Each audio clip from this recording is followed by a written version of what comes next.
videos if you have been watching them. If this is your first one, hopefully you subscribe and you keep up to date with all of the new questions of the day that are coming out. So in my historical Christian doctrine class, we recently covered the doctrine of God. And one of the aspects is looking at the Trinity.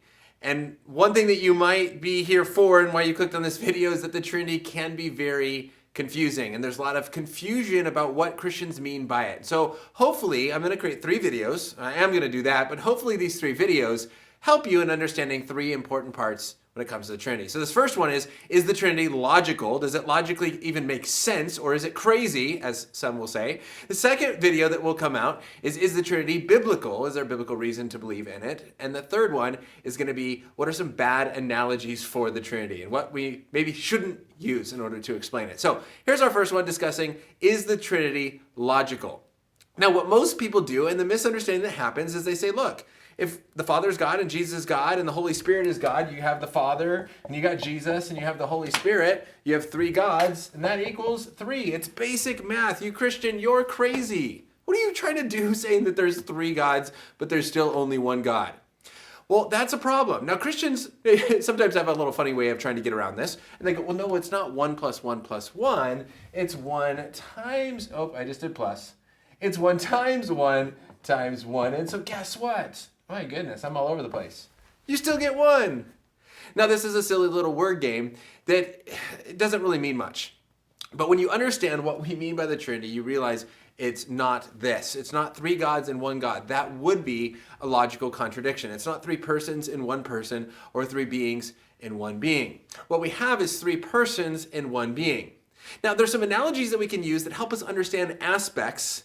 But what I'm not saying is I'm not saying this analogy goes to fit the Trinity. So please don't understand that. What I'm about to say is heresy if it applies to the whole Trinity. It doesn't. But it does, I think, help in understanding this one simple point. Let me show it to you here. You have my dad, and you have my mom, and you have me, and you have my brother, and you have my other brother. You have 5 persons, but that equals 1. How? Well, here we're talking about persons, and here we're talking about a family. Now, again, the Trinity is not 3 persons in 1 family. It's not that. But what this helps is that when you're trying to do a simple math equation to show if something is logical or illogical, if it's some logical contradiction that it simply doesn't make sense mathematically, well, what you see is that when you're talking about 2 different things here, then it becomes very clear that yes, it is possible to have 5 people in 1 family because you're talking about 2 different things. That's why talking about the Trinity is so important to use the right words, is it's not 3 gods in 1 God or 3 persons in 1 person, it's 3 persons in 1 being. Your person is who you are. Who am I? I am Ryan Pauly. Your being is what you are. What am I? I'm a human being. I'm one what and I am one who. What am I? Human. Who am I? Ryan. God is 1 what, divine being, and 3 who's, Father, Son, and Holy Spirit. So there are 3 centers of consciousness within the 1 being that is God. This is not a logical contradiction. The doctrine of the Trinity is logical. It's not some silly, stupid math mistake that Christians can't figure out of 1 plus 1 plus 1 equals 3.